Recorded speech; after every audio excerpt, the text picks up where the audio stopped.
सितम, हर घड़ी क्यों मिले दिल को हम, बिखरे जैसे कोई आईना टूट कर, ऐसे टूटे वफा के भरम, क्यों हुआ जो हुआ,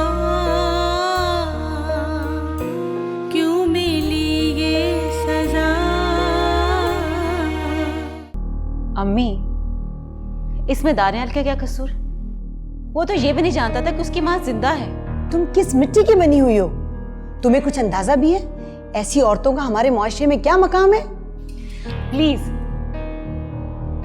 आप तो हर बात का इशू बना लेती हैं। इशू नहीं, ये गाली है। तुम्हारी माँ जिंदा है? मुझे उसके पास ले चलो बेटा, मैं उसके पैर पकड़ के उससे माफी मांग लूंगा। मुझे उसके पास ले चलो। मुझसे बड़ा गुनाह सरजद हो गया बेटा, मुझे माफ कर दो। मैं माफ कर दूं डैड? मेरी माँ से माफी मांगे, इतना अरसा बेयार और मददगार नहीं वो, और आप अपनी जिंदगी में मगन। जरा सभी ख्याल नहीं आया ना मेरी माँ का आपको? अपनी माँ के पास जा रहा हूं और मैं उसी के पास रहूंगा, समझे आप? मेरा बच्चा, मेरी जान, माशाल्लाह बड़ी लंबी उम्र है तुम्हारी। तुम्हारा इंतजार कर रही थी मैं, याद कर रही थी तुम्हें। बैठ जाओ। अम्मी, ये सब आपके लिए। ये सब क्या है बेटा? क्या जरूरत थी इसकी? जरूरत थी, जभी लेकर आया हूं। एक सेकेंड, ये ड्रेस मैं आपके लिए लेकर आया हूं, अपनी पसंद से लाया हूं। बताएं कैसा लगा? तुम लाए हो, बहुत प्यारा है। और अम्मी, मैं आज आपके साथ केक काटना चाहता हूं। केक काटेंगे? क्यों? मेरी किसी भी बर्थडे पर आप नहीं थी।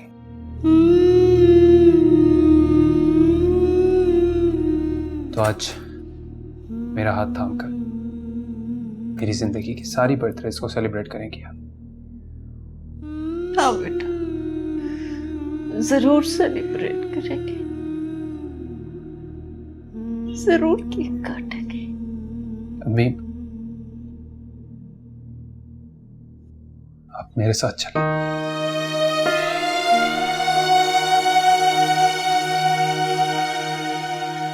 अपने घर। नहीं बेटा, उस घर के सब दरवाजे बंद हो चुके हैं मेरे लिए। नहीं, एक दरवाजा खुला है, आपके अपने बेटे का। मैं यहीं ठीक हूं ना बेटा? तुम रोज मुझसे मिलने आ जाया करो, हम साथ में खाना खाएंगे, साथ में चाय पियेंगे, बहुत सारी बातें करेंगे। बस मेरे लिए यही काफी है। नहीं, मैं चाहता हूं ना आप मेरे साथ मेरे घर पर रहें, और आपका भी तो घर है। बेटा, समझने की कोशिश करो। अहमद मुझे छोड़ चुके हैं, मेरा अब उस घर में जाना मुनासिब नहीं है बेटा। अब मैं यहीं ठीक हूं। नहीं, वो घर आपके बेटे का भी तो है ना। अपने बेटे की वजह से आ जाए प्लीज। नहीं बेटा, यहीं ठीक हूं मैं बस। अम्मी, अब आप जिद कर रही हैं। अच्छा, तुम इन बातों को छोड़ो ना, इधर आओ तुम मेरे साथ, तुम्हें एक चीज दिखाती हूँ। ये कहाँ? आओ ना, चलो तो आओ।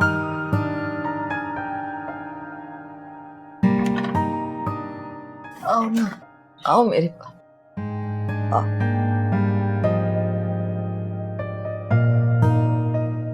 यहाँ बैठो।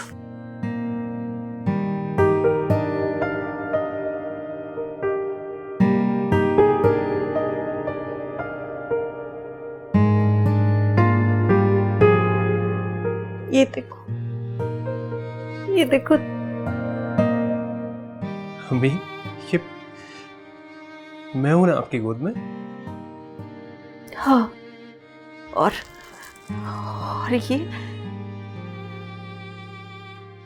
ये तब की तस्वीरें जब तुम 1 साल के थे।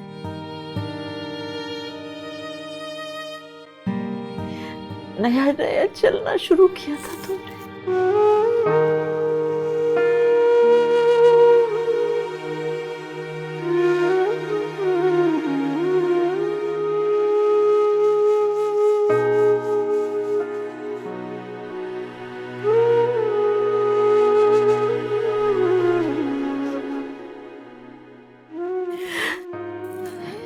इन तस्वीरों के सहारे सारी जिंदगी गुजार दी है मैंने।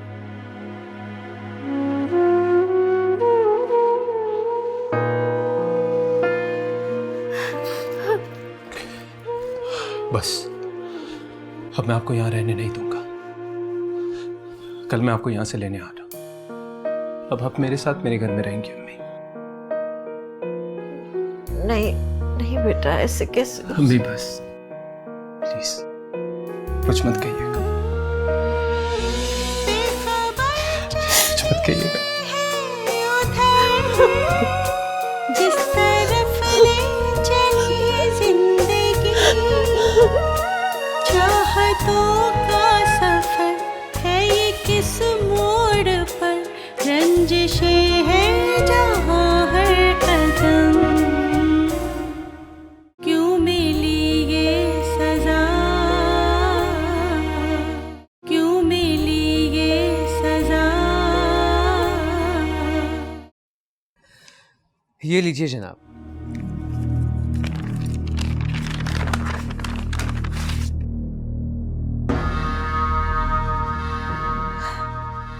वाह समीर, क्या एडिट की हैं पिक्चर्स। लग नहीं रहा ये 2 अलग अलग पिक्चर्स थी। वही, हम तो इस काम के चैंपियन ठहरे। ये देखो। अरे ये तो फूल दे रहे हैं ना उसे। हाँ, दोनों एक दूसरे से बहुत प्यार करते हैं, बहुत चाहते हैं एक दूसरे को। शाइना, मुझे एक बात की समझ नहीं आई है, तुमने इन दोनों की तस्वीरें एडिट क्यों करवाई, जबकि आजकल तो सेल्फीज का जमाना है। हाँ, ये दोनों एक दूसरे से बहुत कम मिलते हैं। लड़की की फैमिली थोड़ी सी खड़ूस है ना, तो मैंने सोचा कि मैं इन्हें सरप्राइज दूं। जब ये एडिट की हुई पिक्चर से देखेगी ना, तो खुशी से उछल पड़ेगी। दानियाल से मुलाकात हुई? नहीं, वो आजकल बहुत बिजी है इसलिए। हाँ जी, बिजी क्यों ना हो, शादी है ना जनाब की, होंगे मसरूफ शादी के कामों में। तुम्हें पता है भाई, ना तो उसने अभी तक अपनी होने वाली बीवी से मिलवाया और ना ही अपने ससुराल वालों से। थोड़ा सा इंतजार कर लो, सबसे मिल लोगे। तुम हंस क्यों रही हो? क्यों, हंसना मना है?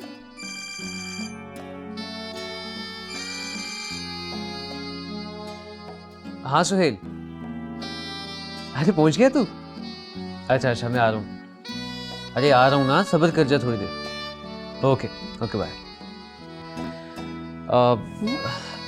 मुझे एक दोस्त को पिक करने जाना है, वो कराची से आया, तो तुम्हें ड्रॉप कर दूं मैं? नहीं नहीं, मैं चली जाऊंगी। Are you sure? Yeah sure.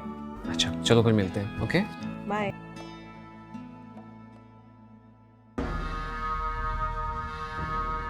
देखना आयशा, मैं तुम्हारे साथ क्या करती।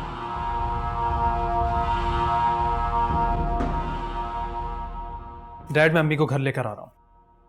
ऐसा नहीं हो सकता बेटा, तुम जज्बाती फैसला कर रहे हो। हम लोगों को क्या जवाब देंगे? डैड, क्या मतलब क्या जवाब देंगे? वो माँ है मेरी, और वो मेरे साथ यहाँ रहेंगी बस।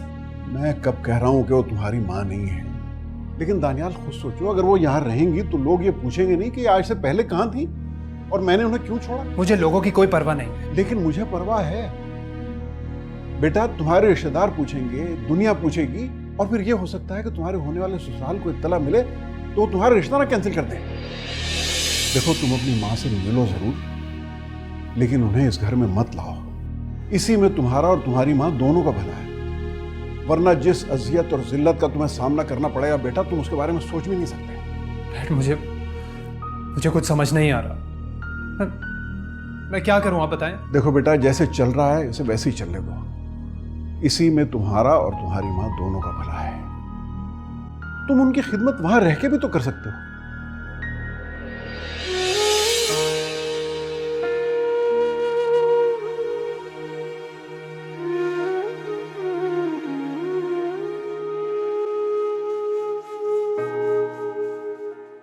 आंटी, आयशा और एहसान अंकल कहाँ हैं? बेटा वो उसको कुछ शॉपिंग करनी थी तो एहसान ले गए अपने साथ। अच्छा। ये लो ना तुम बिस्किट। तुम अपनी अम्मी को कभी नहीं लेके आई हमारे यहाँ? आंटी, अम्मी को अपने कामों से फुर्सत मिले तभी वो आए ना। चलो कोई बात नहीं है, किसी दिन मैं ही चक्कर लगा लूंगी। जी जी जरूर, जब आपका दिल चाहे। मैं सोच रही थी आज को दानियाल की वालदा जिंदा होती तो कितनी खुश होती ना। माओ को बड़े अरमान होते हैं अपनी औलाद की शादी के। आपको किसने कहा कि दानियाल की वालदा जिंदा नहीं है? दानियाल की वालदा का तो इंतकाल हो गया ना। नहीं आंटी, दानियाल की अम्मी जिंदा हैं। पर वो अहमद अंकल और दानियाल के साथ नहीं रहती। क्या कह रही हो तुम? दानियाल की वालदा हयात है? जी आंटी, अहमद अंकल और दानियाल छुप छुप के मिलने के लिए जाते हैं। सारे मोहल्ले को पता है। मैं कुछ समझ नहीं पा रही हूँ, तुम कहना क्या चाह रही हो? दानियाल की अम्मी एक तवाइफ हैं।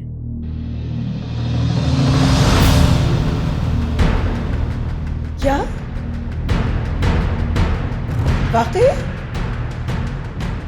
जी आंटी, उनका नाम खालिदा है और बचपन से दानियाल को पूरे मोहल्ले के लोग यही कहते थे कि ये एक तवाइफ का बेटा है। हम तो बचपन से यही सुनते आ रहे हैं। और आंटी सॉरी, ये बात मेरे मुंह से निकल गई, पर अब मुझसे प्रॉमिस करें कि आप किसी को ये नहीं बताएंगे कि मैंने ये बात आपको बताई है। ये बात तुमने हमें पहले क्यों नहीं बताई? आंटी, मुझे लगा कि आप ये सब कुछ जानती होंगी, अब तभी तो आपने अपनी बेटी का रिश्ता वहाँ पर किया है। और वैसे भी दानियाल को कोई भी अपनी बेटी देने को तैयार नहीं था, इसलिए उन्होंने आपको कराची से बुलाया, क्योंकि आपको किसी बात का पता नहीं था। ये तो अहमद भाई ने हमारे साथ बहुत बड़ा धोखा किया है।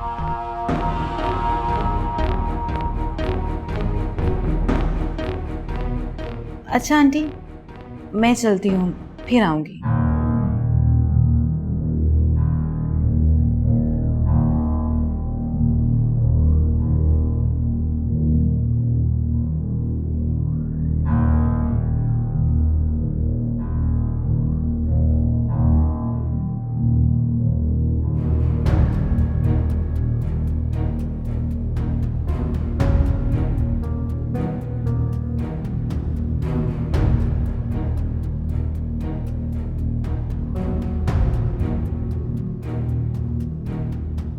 क्यों मिली ये सजा, क्यों मिली ये सजा।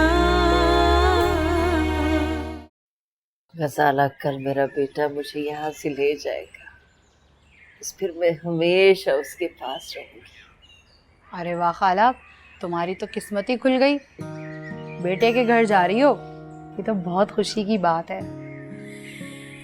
हाँ, अल्लाह का लाख लाख शुक्र है। अरे तुम ये तो देखो, मेरा बेटा कपड़े लाया है मेरे लिए। अरे वाह, लगता है तुम्हारा बेटा किसी अच्छी जगह नौकरी करता है। हाँ ना, बता रहा था GM है किसी कंपनी का। खाला, ये GM क्या होता है? GM समझ लो कि पूरे दफ्तर का इंचार्ज होता है। अच्छा, इतना बड़ा अफसर है। मैं नहीं कहती थी तुम्हें, इंसान को नियत का फल जरूर मिलता है। अल्लाह ने मुझे भी अच्छी जिंदगी गुजारने का मौका दे ही दिया। खाला मिलने तो आया करोगी ना? देखूंगी, बेटे ने इजाजत दी तो आऊंगी। नहीं खाला, अब तुम यहाँ मत आना। ये जगह तुम्हारे लिए थोड़ी है। ये जगह तो हम जैसे लोगों के लिए ही अच्छी लगती है। अरे तुम तो परेशान ही हो गई हो। मैं आऊंगी तुमसे मिलने इंशाअल्लाह। बस तुम मेरे लिए और मेरे दानियाल के लिए दुआ करते रहना। क्यों नहीं खाला, अल्लाह आपको सदा खुश रखे, मेरी तो दुआ है।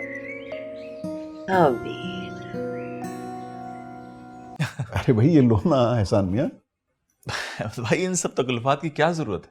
अरे कैसे तकल्लुफात मियाँ, तुम हमारे छोटे भाइयों की तरह हो और अब तो समधी हो जाओगे, तो फिर तो और भी ज़्यादा ख्याल रखना पड़ेगा। ये सब तो ठीक है, मुझे आपसे एक बात पूछनी थी। हाँ हाँ पूछो। अब मेरी और आपकी जान पहचान को कितने साल हो गए? भाई मेरा ख्याल है कम से कम 15 साल तो हो गए होंगे। 15 साल? लेकिन बात क्या है? अहमद भाई, 15 सालों में मैंने कभी आपसे आपकी ज़ाती ज़िंदगी के बारे में सवाल तो नहीं किया ना? कभी ये जानने की कोशिश नहीं की ना कि आपका माजी क्या था? नहीं नहीं, कभी नहीं। वो अहमद भाई, अब एक्चुअली अब तो हम एक रिश्ते में बनने जा रहे हैं, तो मैं समझता हूँ कि मुझे थोड़ा सा सवाल करने का हक तो बनता। हाँ हाँ पूछो, क्या पूछना चाहते हो? अहमद भाई, ये खालदा कौन है?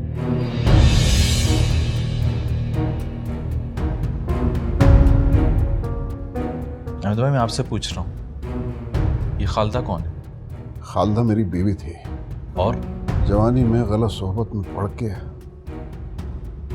मैं कोठे तक जा पहुंचा। वहीं मेरी उससे मुलाकात हुई थी। और फिर आपको उनसे मोहब्बत हो गई, है ना? हाँ। भाई साहब, इतनी बड़ी बात आपने मुझसे अब तक छुपा के रखी। एहसान, ऐसी बातें कौन किसी को बताता है? मैं तुम्हें कैसे बताता कि दानियाल की माँ एक तवायफ थी? मसला ये नहीं है, मसला ये है कि इस बात ने बहुत बड़ी मुसीबत खड़ी कर दी है अहमद भाई। लेकिन तुम्हें ये सब कुछ बताया किसने? छोड़िए ये बात, मुझे किसने बताई, क्यों बताई, कैसे बताई, मेरी तो अब ये समझ में नहीं आ रहा कि मैं आपा को कैसे कन्विंस करूंगा। मैं बहुत शर्मिंदा हूं एहसान। मुझे गुमान भी नहीं था कि ये खालदा वाली बात इस तरह आड़े आ जाएगी। लेकिन खुदा के वास्ते शादी होने दो, इसमें दानियाल का कोई कसूर नहीं है एहसान। वो बेचारा तो इन तमाम बातों से लाइल भी रहा।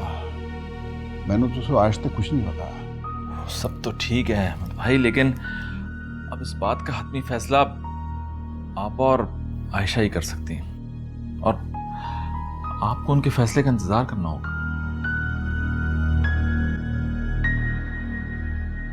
मैं कितना बदनसीब बाप हूं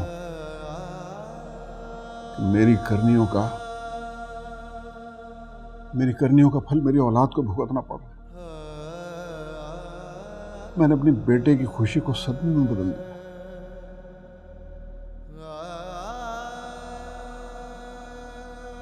चलें, सब ठीक हो जाएगा, कोई बात नहीं, छोड़ें, ये लीजिए, रिलैक्स।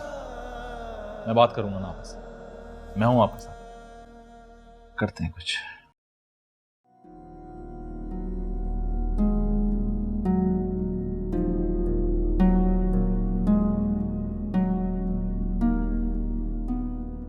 डैड ठीक कहते हैं, मुझे अम्मी को घर नहीं लाना चाहिए।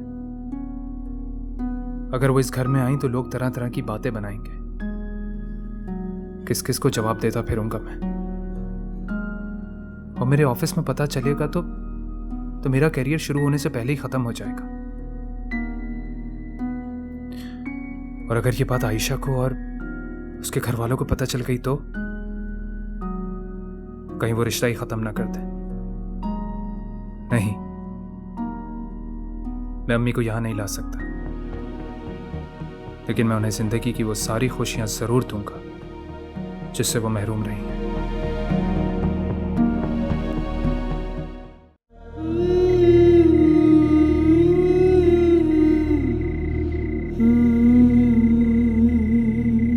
खाला, तुम गई नहीं अभी तक? बस जाने वाली हूँ। वो दानियाल नहीं आया अभी तक। अच्छा, वो आ जाएगा, तुम फिक्र नहीं करो। इतना बड़ा अफसर है, किसी काम में फंस गया होगा। अच्छा ये बताओ, तुमने खाना खाया? नहीं, भूख नहीं है। गजाला, दानियाल आएगा ना? आएगा खाला, वो जरूर आएगा। तुम इतना फिक्रमंद क्यों हो रही हो? तुम रुको, मैं खाना लेकर आती हूँ। ऐ खुदा क्यों हुए ये सितम, हर घड़ी क्यों मिले दिल को गम, बिखरे जैसे कोई आईना टूट कर, ऐसे टूटे वफा के भरम। मैंने जब एहसान के मुंह से खालदा का नाम सुना तो यकीन करो मेरे तो होशो हवास उड़ गए। उसे कैसे पता चला? तुमने कहीं आयशा को तो नहीं बता दिया? नहीं डैड, मैंने तो आयशा से कुछ भी नहीं कहा, और आयशा से मुलाकात से पहले तो मुझे तो कुछ पता भी नहीं था। उसके बाद आयशा से कोई बात नहीं हुई मेरी। फिर उसे कैसे पता चल गया? तो आपने एहसान अंकल से नहीं पूछा कि उन्हें किसने बताया? मैंने पूछा था उससे, लेकिन उसने कहा कि आपको इससे क्या फर्क पड़ता है। और वैसे मैंने फिर ज्यादा इंसिस्ट नहीं किया क्योंकि वो पहले से बहुत गुस्से में था। तो क्या आयशा ने शादी से मना कर दिया? नहीं, मना तो नहीं किया, लेकिन एहसान करा था कि सलमा और आयशा मिलके फैसला करेंगी कि उन्हें रिश्ता कायम रखना है या नहीं। डैड, इस सब के पीछे कौन हो सकता है जो हमारे बारे में इतना कुछ जानता है और हम उस इंसान से लाइल्म हैं?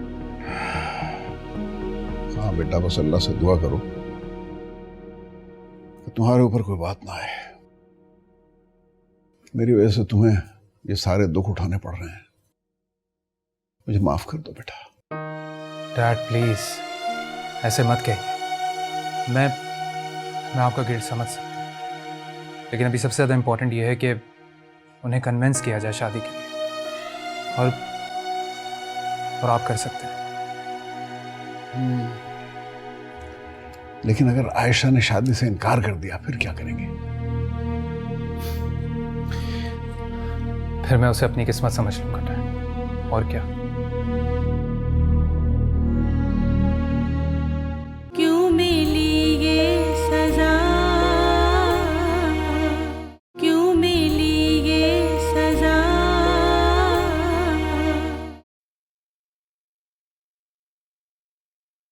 जी सुहेल मियाँ, मुझे बताइए और क्या चलेगा? कोई हलवा पूड़ी, कोई चने, कोई पाए? नहीं समीर, मैं भी नाश्ता करके आया। अच्छा मुझे ये बताओ, आयशा को कहाँ से ढूंढना शुरू करें? भाई आप उसे जानते हैं, हम तो नहीं जानते। आयशा की कोई पिक्चर वगैरह? Oh no. क्या हुआ? यार मैं तो आयशा की तस्वीर लाना भूल गया। जनाब, आप कराची से एक लड़की के पीछे लाहौर आ गए हैं और आपके पास उसकी पिक्चर नहीं है? वाह भाई। यार मेरे पास तस्वीर तो नहीं, मगर ट्रस्ट में वो मेरे दिलो दिमाग पे छाई है। अच्छा मुझे एक बात बताइए, अब क्या आपके दिलो दिमाग को हम बाहर लेकर जाएंगे, लोगों में पूछेंगे कि क्या आपने इस लड़की को देखा है? ओ भाईजान, पिक्चर बहुत जरूरी है। मैं एक काम करता हूँ, नरमीन को कॉल करता हूँ। नरमीन? अब ये नरमीन कौन है? नरमीन मेरी कजन है और आयशा की बेस्ट फ्रेंड भी। Best friend? यानी कि वो अपनी बेस्ट फ्रेंड को बगैर बताए गायब हो गई? वाह। नहीं समीर, कोई ना कोई मसला जरूर होगा, वरना आयशा ऐसे नहीं जा सकती। मैं जानता हूँ उसे। जनाब आप एक काम कीजिए, अपनी हीरोइन के ख्यालों से बाहर आइए और प्लीज तस्वीर अरेंज कीजिए ताकि उसको लाहौर शहर में ढूंढा जा सके। मैं नरमीन को कॉल करता हूँ।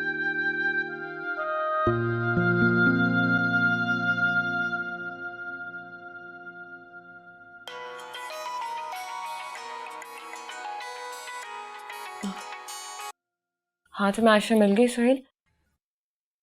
नहीं, लेकिन मिल जाएगी। चलो तुम ढूंढते रहो, इंशाल्लाह मिल जाएगी तुम्हें। नरमीन, तुम्हारे पास आयशा के पिक है? I mean, उसको ढूंढने के लिए उसके पिक की जरूरत होगी। यार वो तो तस्वीरें लेती नहीं थी, लेकिन if I am not wrong एक बर्थडे पार्टी पे मैंने उसकी एक पिक्चर ली थी। लैपटॉप में देखती हो, अगर मिल गई तो मैं तुम्हें सेंड कर देती हूँ। प्लीज नरमीन, मुझे आयशा के पिक सेंड कर दो ताकि मैं उसको ढूंढ सकूं। सोहेल पेशेंस, मिल जाएगी तुम्हारी जूलियट तुम्हें। जूलियट मिल जाएगी। मैं थोड़ी देर में तुम्हें ईमेल करके टेक्स्ट करती हूँ, तो चेक कर लेना, ठीक है? Okay Narmeen, I am waiting. लेकिन प्लीज बी केयरफुल, उसकी तस्वीर को लेके कोई प्रॉब्लम ना क्रिएट हो जाए। डोंट वरी, कोई प्रॉब्लम नहीं होगी, ट्रस्ट मी। अच्छा चलो ठीक है, मैं तुम्हें ईमेल करके टेक्स्ट करती हूँ। Okay fine, I am waiting, bye.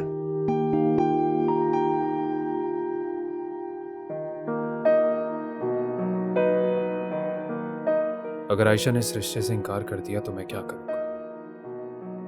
मेरी तो कुछ भी समझ में नहीं आ रहा है। एक तरफ तो अम्मी के मिलने की खुशी है और दूसरी तरफ आयशा के इनकार का खौफ भी। या अल्लाह, मैं किस मुश्किल में फंस गया हूं। मुझे ही कुछ करना होगा, वरना आज आयशा शादी से इनकार करेगी। रफ्ता रफ्ता मेरी अम्मी की हकीकत का सबको इल्म भी हो जाएगा और फिर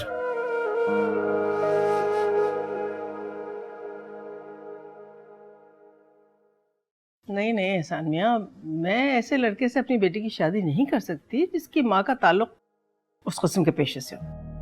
अब आप ठीक कह रही हैं, लेकिन आप अहमद भाई को तो जानती हैं, वो तो खानदानी आदमी है और नस्लें बाप के नाम से चलती, माँ के नाम से नहीं। मियाँ देखो, शादी के बाद जब उसकी माँ के बारे में लोगों को पता चलेगा ना, तो मुझे बताओ वो क्या सोचेंगे। मैं इस रिश्ते के बिल्कुल खिलाफ हूँ। अब आप खामखाई में जज्बाती हो रही हैं, तो ठंडे दिल से सोचिए, दानियाल बहुत अच्छा लड़का है। तो मैंने कब कहा कि दानियाल अच्छा लड़का नहीं है? लेकिन उसकी माँ का जिस पेशे से ताल्लुक है वो मुझे किसी सूरत काबिल कबूल नहीं है। वो तो अल्लाह भला करे शाहिना का कि उसने वक्त से पहले हमें सब कुछ बता दिया, वरना पता नहीं क्या हो जाता। कुछ नहीं होता, और मेरी समझ में तो ये बात नहीं आ रही, अगर शाहिना को ये सारी बातें पता थी तो उसने हमें पहले से क्यों नहीं बताई? सारी शॉपिंग शादी की तो वही करा रही थी। तो अहमद भाई को भी तो सब कुछ पता था ना, उन्होंने तुम्हें क्यों नहीं बताया? पापा, अहमद भाई की बात और है, उनकी मजबूरी थी। शाहिना की क्या मजबूरी थी? अरे भाई, वो हिचकिचा रही थी ना। पहले तो ये समझ रही थी कि हम लोगों को शायद सब कुछ पता है, लेकिन बाद में ऐसी बातों बातों में एक दफा जिक्र निकल आया तो सारा सच सामने आ गया। ठीक है, तो फिर मैं अहमद भाई को मना कर दूं, कह दूं कि हमें ये रिश्ता कबूल नहीं। हाँ हाँ बिल्कुल, साफ साफ मना कर दो, हम नहीं करेंगे ये रिश्ता।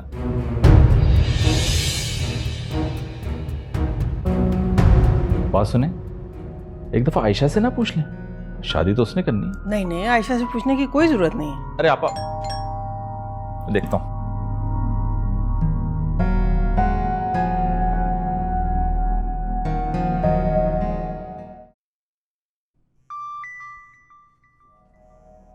मैसेज? हाँ, ये देखो समीर, ये है तस्वीर।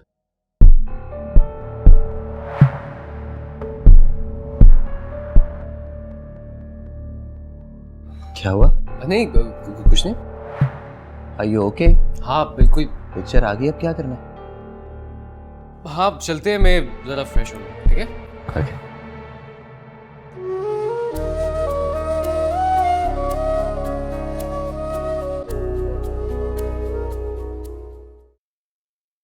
आंटी, अब यकीन कीजिए मैं बहुत ज्यादा शर्मिंदा हूँ।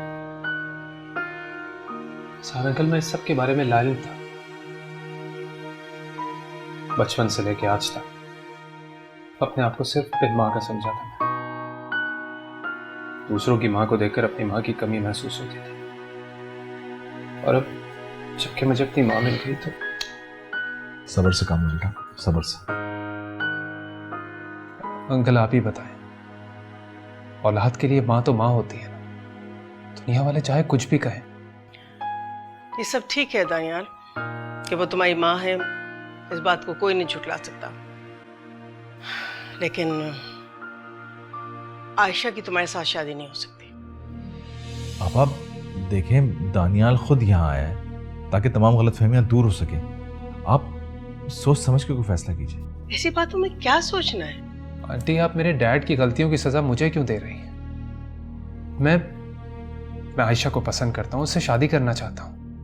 दानियाल, मैं ये नहीं कह रही हूँ कि तुम आयशा को पसंद नहीं करते, लेकिन रिश्ते देखभाल के किए जाते हैं।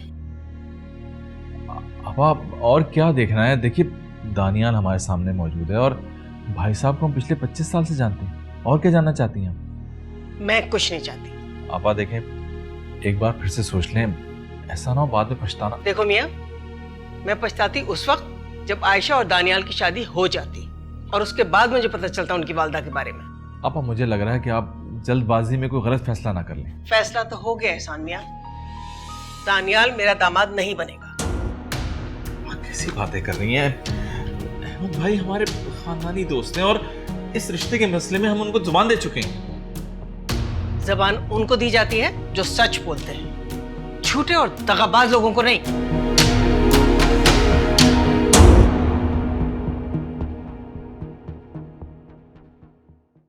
अम्मी, मैंने खुद अपने कानों से सुना है दानियाल और अहमद अंकल को बातें करते हुए। तौबा तौबा, अहमद साहब से तो ये तवक्को नहीं थी। वो तो मोहल्ले में कैसे पारसा बने घूमते थे। देख लिया तुमने, जिन लोगों के पीछे तुम भरती थी वो क्या निकले। लेकिन अम्मी, इसमें दानियाल का क्या कसूर है? कसूर दानियाल का ही है। एक तो तुमसे सिफारिश करवा के अच्छी जॉब ले ली और फिर आंखें फेर ली। मुझे तो पहले ही लग रहा था कि वो कोई ऐसे वैसे खानदान का है। अरे पढ़े लिखे और अच्छे घराने के लड़के भला ऐसे होते हैं? अम्मी, मैंने ये सब कुछ आपको इसलिए नहीं बताया कि आप दानियाल पर शुरू हो जाएं। देखो शाइना, अब तुम अपने दिलो दिमाग से दानियाल को निकाल दो, यही अच्छा है तुम्हारे लिए। यार एहसान, दानियाल तो तुम्हारी तरफ नहीं आया? जी भाई साहब, वो दानियाल आया तो था, लेकिन काफी देर पहले घर चला गया। घर नहीं पहुंचा क्या अभी तक? यार दानियाल अभी तक घर नहीं आया। मेरे समझ में नहीं आ रहा कि वो कहाँ चला गया। मोबाइल भी यहीं छोड़ के गया हुआ। अच्छी बात है, मैं तो समझ रहा था कि उसने आपको अब तक खुशखबरी सुना दी होगी। कैसी खुशखबरी?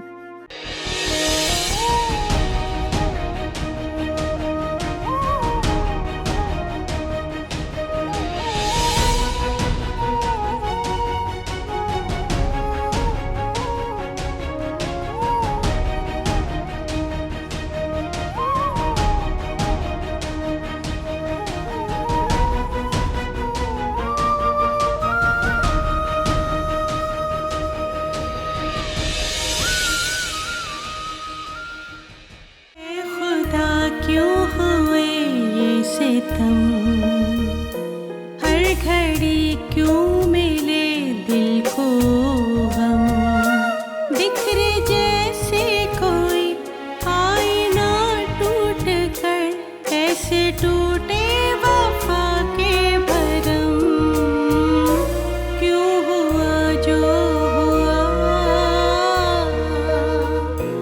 क्यों मिली